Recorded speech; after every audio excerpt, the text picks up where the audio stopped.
Dear students, welcome you all for the 10th session of the second chapter of GST, 6th semester, Mangalore University. So in this session, we are going to discuss concept of supply and its classification. So my presentation will include meaning of supply, then nature of supply, then kinds of supply. So what is meaning of supply? Because supply is a buzzword in the entire GST. Because GST is levied on the supply. So what is supply? So GST says, as per the GST Act, supply includes all forms of supply of goods and services, such as sale, transfer, barter, exchange, license, rental, lease made or agreed to be made for a consideration by a person in the course of furtherance of business.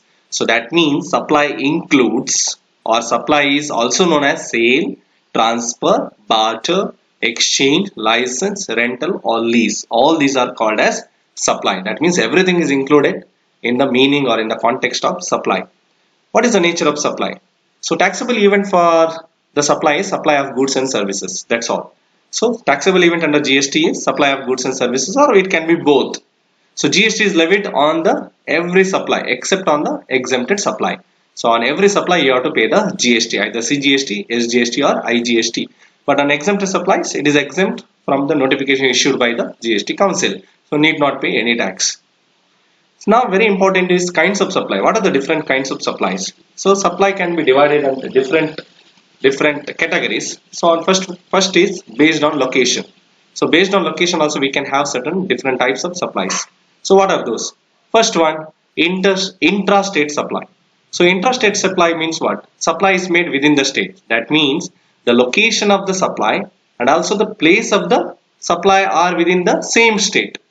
Okay, the location of the supplier means the person who is sending the goods, and also place of supply means where the goods have been sent are in the same state. Then it is intrastate supply. Then it can be union territory also, within the union territory.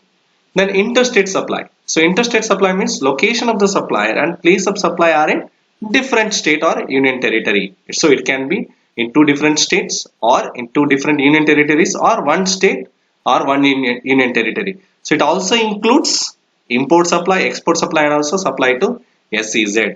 All these are coming under interstate supply. Then we have territorial water supply. So what is territorial water supply?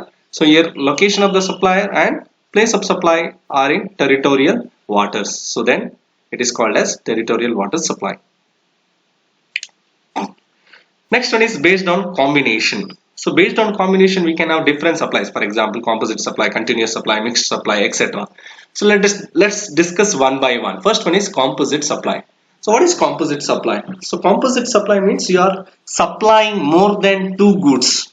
Okay, your supply is made more than two goods or services which are naturally bundled or which are in conjunction with another and which cannot be separated together. So that means you have to supply such goods together. Okay, it may be two or any number, but you have to supply with the principal supply. Otherwise, you cannot use the goods. That supply is known as composite supply. Let's see the meaning. So supply consisting of two or more taxable supply of goods or services which are naturally bundled and supplied in conjunction with each other in the ordinary course of business, one of which is a principal supply. Okay, for example, we can say when you are supplying mobile phone, you have to supply certain accessories which are very important to use the mobile phone. For example, charger. So without charger you cannot supply the mobile phone. So hence the items generally sold as a combination and cannot be supplied separately. You cannot supply separate as charger, separate as mobile phone. Both has to be sent together. So there are certain criteria to determine composite supply. First one is supply of two or more goods or services together. So there should be at least two goods or more than that. It can be goods or it can be services, but it should be supplied together. Then it is a natural bundle, okay, or provided together in the natural course of business.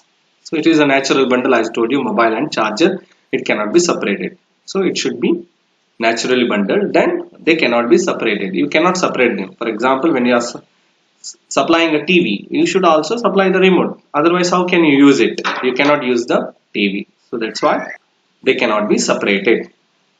Next one is mixed supply.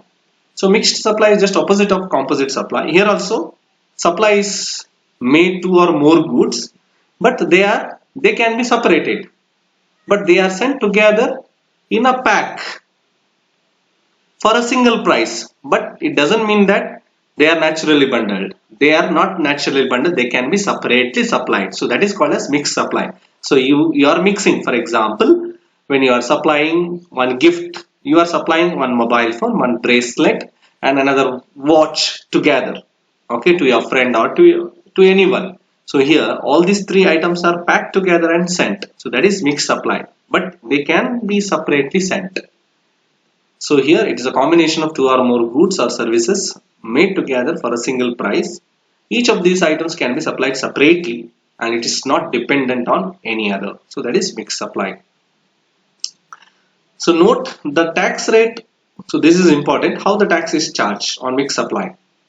Okay, the tax rate of mixed up item will be of the item which has highest rate of tax. I told you the example: mobile phone, bracelet and watch. And now just imagine bracelet has highest rate of tax. Okay, 28%. Now 28% will be the tax rate for all other two items, that is mobile phone and watch. Even though their tax is less, you have to pay the 28% tax. So that is the disadvantage from the mixed supply. Then there is a continuous supply. So what is continuous supply? So you are making the supply of goods and services uh, continuously without any break. So such supply is known as continuous supply. So it is a supply of services which are provided or agreed to be provided continuously on a recurrent basis under a contract for a period exceeding 3 months with a periodic payment obligations, and also include supply of such services. So that means you are continuously supplying the goods and services, and at least for the minimum 3 months. It should exceed 3 months. Then we can say that it is a continuous supply. For example, we can say supply of distilled water cans. In Bangalore and all, in cities it is common to supply the water cans. Or you can supply, for example, if you are constructing a building, you require a lot of construction materials, for example sand, for example bricks. Okay, these are supplied on a continuous basis. Then security service. So security service not for once, it is for entire year or for entire 5 years. So these are the example for continuous supply. Then third one, based on the recipient. So based on the recipient, we can have two classification, that is inward supply and outward supply. Now let's discuss both of them. First one is inward supply. So inward means you are purchasing. So here receipt of goods or services, whether by purchase or acquisition or any other mode, with or without consideration, then it is known as a inward supply. So you are receiving the goods either by purchase or acquisition. Then there is another one, outward supply. So what is outward supply? So here you are making a sale or transfer or barter or exchange or license or lease or rental, etc. So here you are selling the goods. Goods are going out from the business. Supply of goods or services either by sale, exchange or any other mode is known as outward supply. Then based on the tax treatment. So based on the tax treatment, we can have exempt supply, zero rated supply, taxable supply, non-GST supply. All these are based on the tax treatment. We can have various supplies. Let's discuss one by one. First one is exempt supply. So what is exempt supply? We have already discussed that. So exempt supply means it is exempt from tax. So you need not pay any tax on it. So it includes non-taxable supply. Then supply attract a nil rate of tax. That means tax tariff is nil. Then supply exempt under section 11 or 6 of IGST Act. So under section 11 and 6 of IGST Act, there are certain goods which are exempt from tax. Then zero rated supplies. All this coming under exempt supplies on which you need not pay any tax. For example, if you take zero rated tax supplies, export supply, supply to SEZ, on which there is zero rate, that means need not pay any tax. Then we have zero rated supply. Okay, so zero rated supply means word itself says zero rate, so tax is nil. So it includes export of goods and services and also supply of goods and services to SEZ developer or supply of goods services to SEZ unit. So all these are included in zero rated supply. That means if you are exporting the goods or if you are supplying goods to any SEZ, then you are paying zero rate. You are not paying any tax. So but they have to furnish GSTR 3B and 1. Then non-taxable supply. So non-taxable supply means it attracts nil rate of tax. Okay, need not pay any tax. So what is, there are two types in non-taxable supply. That's GST free supplies. So that means there is no GST at all. So no GST is payable. But what happens is you can claim ITC, okay, on inputs that you have purchased for the business. So need not pay any tax, but you can claim the credit.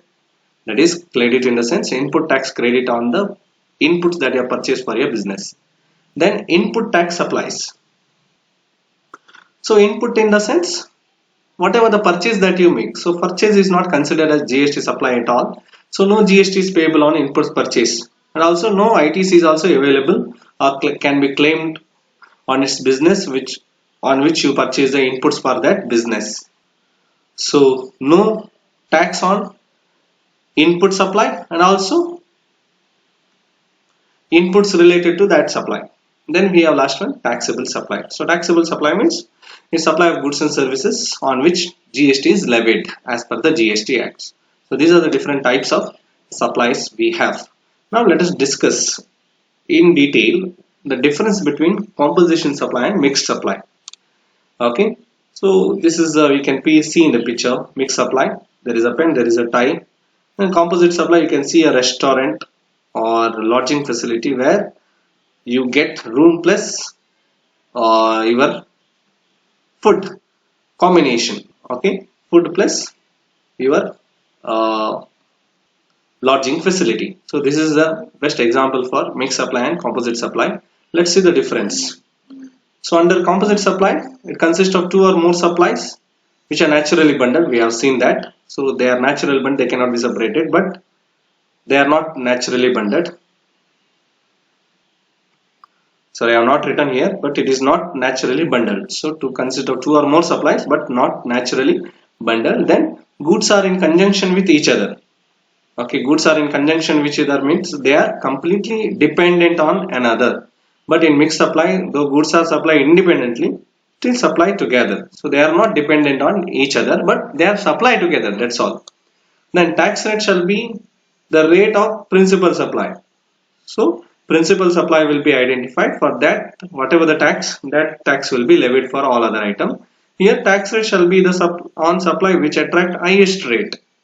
Okay, highest rates in the sense whichever. For example, when you are supplying mobile phone and watch, so on both the products which has highest rate of tax, that will be the tax liability for both. But here principal supply in the sense when you are supplying mobile phone and charger, whatever the tax for mobile phone will be the tax liability for all. So example, TV with remote, then lodging facility with food. Here we can give any example for mixed supply. I have given here pen, book and water bottle as an example. So that's all from this video. Thank you for watching this video.